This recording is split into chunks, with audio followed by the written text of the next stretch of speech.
हुक्म खुदाबंदी है कि हकदार को उसका हक और मज़दूर का पसीना खुश्क होने से पहले उसकी मज़दूरी अदा कर दो। अमानत में ख़यानत ना करो। मगर आज लोग अल्लाह ताला के अहकामात को भूलकर कदम कदम पर उसकी नाफरमानी करते हैं। रसूलुल्लाह सल्लल्लाहु अलैहि वसल्लम की असल तालीमात को रद्द करते हुए शैतान की पैरवी कर रहे हैं। चारों तरफ जंगल का कानून है। हकदार का माल हड़प करना, अमानत में ख़यानत करना, नाप तोल में कमी करना, दौलत के खुमार में मुब्तला होकर कमज़ोर पर जुल्म करने को लोगों ने अपना शेवा बना लिया है। ये भूल कर कि अल्लाह ताला की पकड़ बहुत सख्त होती है।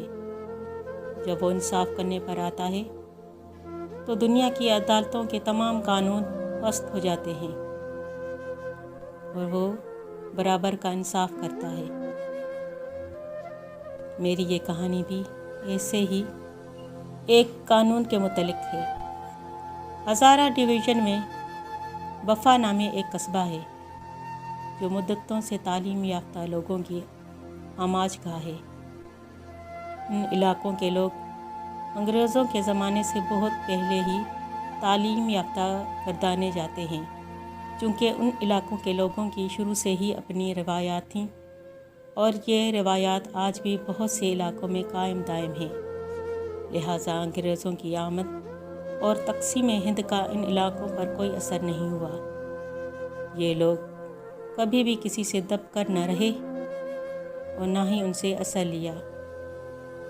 इसलिए किसी किस्म की मुखालफत का तो सवाल ही पैदा नहीं होता। बकौल शायर अल्लामा इकबाल, फितरत के मकासद की करता है निगहबानी, ये बंदा सहराई या मर्दे कोहिस्तानी। इन इलाकों में हवेली के मालिकान और ज़िम्मेदार खान के लोग अपनी ज़ाती ज़रूरियात के लिए भैंसें रखते थे और इन भैंसों की देखभाल के लिए उनके अपने मज़ारिन हुआ करते थे। चूँकि यहाँ भैंस को मंझ कहते हैं, इसलिए उसकी देखभाल करने वाले को मांझी कहा जाता है।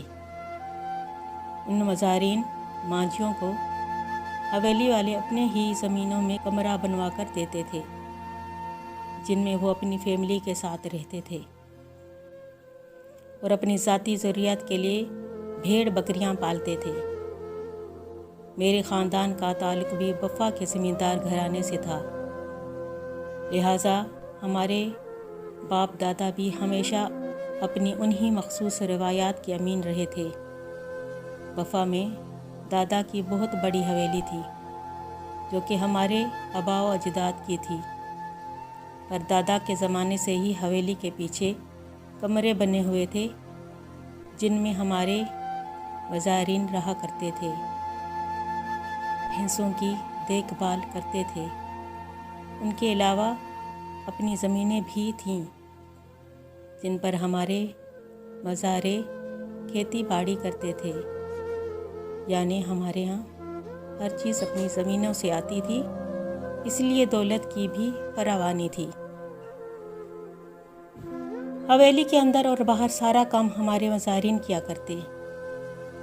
बाहर के मर्दों का दाखिला तो हवेली में कतन ममनू था। अलबत्ता हवेली के घरेलू काम औरतें ही अंजाम दिया करती। हमारी हवेली की दूर दूर तक शोहरत थी। एक ज़माना हमारे बाप दादा को इज़्ज़त की निगाह से देखा जाता था। जब हवेली में कोई तकरीब होती तो पूरे गांव में जश्न का समा होता और हवेली के शान गांव में दाखिल होने वाले को दूर से ही नज़र आती। इसके अलावा एक ये बात हमारे ख़ानदान की मखसूस अलामत थी कि हमारे ख़ानदान में 6-7 पुश्तों से इकलौता बेटा चला आ रहा था, जो कि बहुत मिन्नत मुरादों के बाद पैदा होता था। मेरे वालिद, दादा और दादा सब अपने वालिदैन के इकलौते बेटे थे और बेटियों की हर पुश्त में कसरत रही थी। बाबा भी 4 बहनों के इकलौते भाई थे। लिहाजा जब 5 बहनों के बाद बेटा पैदा हुआ तो अम्मी बाबा समेत दादा दादी की भी दिली ख्वाहिश पूरी हो गई और वो हवा के दोष पर उड़ने लगे। क्योंकि उनके यहाँ करोड़ों की जायदाद का वारिस पैदा हो गया था, इसलिए इस बात के पेश नज़र मेरी परवरिश भी शाहाना अंदाज में होने लगी। मेरे मुंह से निकलने वाली हर जायज़ व नाजायज़ बात को बेचूं व जरा मान लिया जाता। इकलौता होने की वजह से सारा घर मेरे बेपनाह लाड उठाता। दादा दादी की तो मैं आँख का तारा था, इसलिए बेजा लाड प्यार और पैसे की ज़्यादती ने मुझे हद से ज़्यादा ज़िद्दी, खुदसर, मगरूर बना दिया था। जब मेरे स्कूल में जाने की उम्र हुई तो मेरा दाखिला गांव के स्कूल में करा दिया गया। वहाँ भी मेरी दोस्ती अपने जैसे ज़िम्मेदार ख़ानदान के बच्चों से थी, जिनके साथ मिलकर गरीब बच्चों से बेवजह झगड़ा करना और उनका तमस्खर उड़ाना मेरा और मेरे दोस्तों का महबूब मशगला था। हत्ता कि हवेली के नौकर भी मेरे हिताब से नहीं बच पाते थे। इसी बात के कारण मैं शिद्दत पसंद भी हो गया था, क्योंकि मेरे बुज़ुर्ग भी कभी मेरे इस फ़ेल को बुरा नहीं कहते थे, जिसकी वजह से मैं हर मामले में बिला खौफ व ख़तर अपनी मर्ज़ी करता। बड़े होने के साथ साथ मेरी ये नाज़ीबा आदत पुख्ता होती गई। पर दादा के ज़माने तक तो बेटियों ने अपने हक़ के लिए आवाज़ नहीं उठाई, क्योंकि उस वक्त हमारे ख़ानदान में बेटियों के लिए इल्म का रिवाज नहीं था, इसलिए वो अपने हकूक़ से ना वाकिफ़ थीं। मगर दादा ने मेरे वालिद के साथ फूफियों को भी तालीम के ज़ेवर से आरास्ता किया। ना जाने उन्होंने अच्छा किया या बुरा। बहरहाल तालीम के ज़ेवर से रोशनास होने के बाद मेरी एक फूफी ने ना जाने कैसे ये जुर्रत कर दी कि हवेली में अपने हिस्से के लिए आवाज़ उठा दी, और उनको देखकर बाकी फूफियाँ भी उनके हम ख्याल होकर अपने हक़ के लिए बज़द हो गईं। चूँकि वो तालीम याफ्ता और बाशऊर थीं, किसी ने कभी सोचा भी ना होगा कि वो अपना हिस्सा मांगेंगी, क्योंकि आज तक हमारे ख़ानदान में किसी बेटी ने अपना हक़ नहीं मांगा था और ना ही उनकी नौबत आई थी। बस यहीं से हवेली के देरो दीवार में दरारें पड़ना शुरू हो गईं।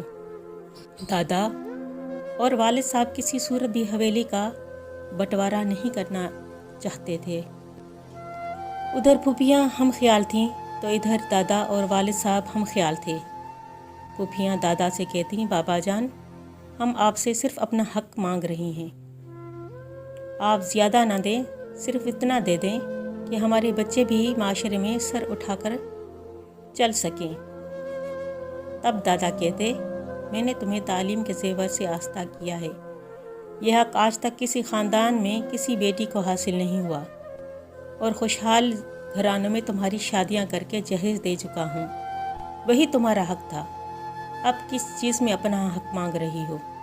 तब फूफियाँ भी दू बदू जवाब देती, बाबा जान, सच तो यह जहेज़ वो तोहफ़ा होता है जो सुन्नत नबी सल्लल्लाहु अलैहि वसल्लम अदा करने के लिए वालिदैन अपनी बेटी को शादी के मौके पर देकर अपना फ़र्ज़ अदा करते हैं। तालीम दिलाना भी वालिदैन के फ़राइज़ में शामिल है। उसका हुक्म भी इस्लाम ने दिया है। जायदाद में हिस्सा भी शरीयत के मुताबिक हमारा हक़ है और हम अपना हक़ मांग रहे हैं। तब दादा गुस्से में आकर फूफियों को बेनक सुनाते, मुझे इस्लाम मत सिखाओ, क्या सच है और क्या हक़ है मैं तुमसे बेहतर जानता हूँ। ये मामला उस वक्त मज़ीद गंभीर होने लगा जब फूफाओं ने भी फूफियों का साथ दिया।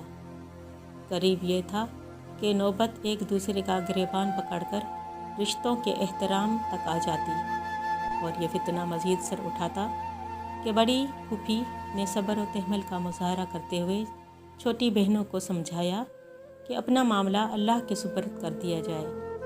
फूफी का कहना था कि हमारे इल्म ने हमें यह दर्स दिया है कि तुम पर जब कोई जुल्म करे तो अपना मामला अल्लाह के सुपर्द कर दो। कोई तुम्हें हक़ से महरूम करे तो उसे नवाज दो। किसी से इंतकाम लेना है तो दरगुजर करो। यूं भी जब तक इंसान को ठोकर न लगे उसे संभल कर चलना नहीं आता। इसी तरह किसी बड़े नुकसान के हुए बग़ैर ये मामला इख्तिताम पज़ीर हो गया। बज़ाहिर तो जायदाद का ये फितना ख़त्म हो गया था, मगर गुज़रते वक्त के साथ साथ अंदाज़ा हुआ कि ये फितना तो हमेशा से है। वालिद साहब और दादा जान चाहते तो अपनी ज़मीनों में से पुप्पियों का हक देकर हवेली बचा सकते थे, मगर उन पर तो वो कहावत मुवाफ़िक आती थी कि जान जाए ईमान जाए मगर ऐश व आराम न जाए। पुप्पियाँ भी एड़ी चोड़ी का जोर लगा देने के बावजूद अपने हक से महरूम रहीं। शरीयत की रूह से तो उन्होंने हक बात कही थी जो इस्लाम के कानून के मुताबिक थी, मगर दौलत का नशा बहुत ख़तरनाक होता है। जिसके चढ़ जाए उसका सब कुछ ख़त्म करके आता है। इंसान भी कितना खुद गर्ज है, हर नज़र न्याज बहुत धूमधाम से करता है, हर खुशी में पैसा पानी की तरह बहाता है, खूब उम्रे और हज की सादत हासिल करता है। नमाज रोज़े का परहेज़गार इंसान अपने माल की ज़कात पाबंदी से देने के बावजूद बहन भाई बेटी को हक देते वक्त अपनी सारी बातें ज़ायल कर देता है। इस मामले में उसे इस्लाम का हुक्म और बहन बेटी की फजीलत नज़र नहीं आती। रसूलुल्लाह सल्लल्लाहु अलैहि वसल्लम ने फरमाया, जब तुम अपनी बहन बेटी के घर जाओ तो अपनी बसात के मुताबिक कुछ लेकर जाओ, क्योंकि तुम्हारी बहन का हक तुम पर है। उसे वालिदैन की तरफ से ये वरासत में मिला है, और इंतहाई बदनसीब है वो शख्स जिसकी बहन या बेटी नाराज़ हो। उसकी या उसकी बहन बेटी में से किसी एक की मौत वाक़ई हो जाए, बस तुम अपने रब का शुक्र अदा करो जिसने तुम्हें ये पाकीज़ा रिश्ता अता किया है और तुम्हें तुम्हारे दुखों का सहारा दिया।